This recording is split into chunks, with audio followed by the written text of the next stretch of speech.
Would you love to cook with dried beans but you're intimidated by the process? Or do you already cook with dried beans and you're looking for a faster way to get it done? With rising food prices right now, more people than ever are buying dried goods and are unsure how to cook with them. I'm going to show you how I cook dried beans in an Instant Pot in under an hour.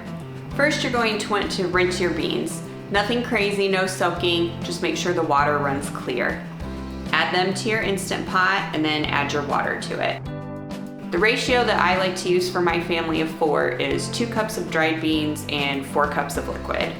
You can use water, bone broth, veggie stock.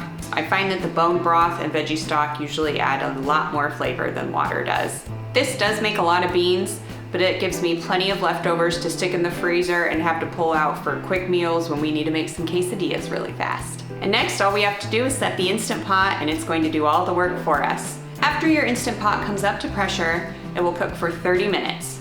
Then we will have a 20-minute natural release, and then we will do a quick release if there's any pressure left. And after that, you are all good to go.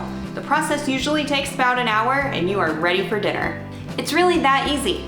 I'll start this process mid-afternoon and then have beans ready by dinner time. Or I'll even make the beans at night, stick them in the fridge, and then they're ready to go first thing in the morning for whatever the day brings for us. Now you have no excuses for not getting more whole foods into you and your family's diet. If this is your first time here, please consider subscribing to our channel. My husband and I cover all kinds of homestead content. If you'd like to learn where to buy organic, non-GMO, dried beans in bulk, or other dried goods, check out this video next.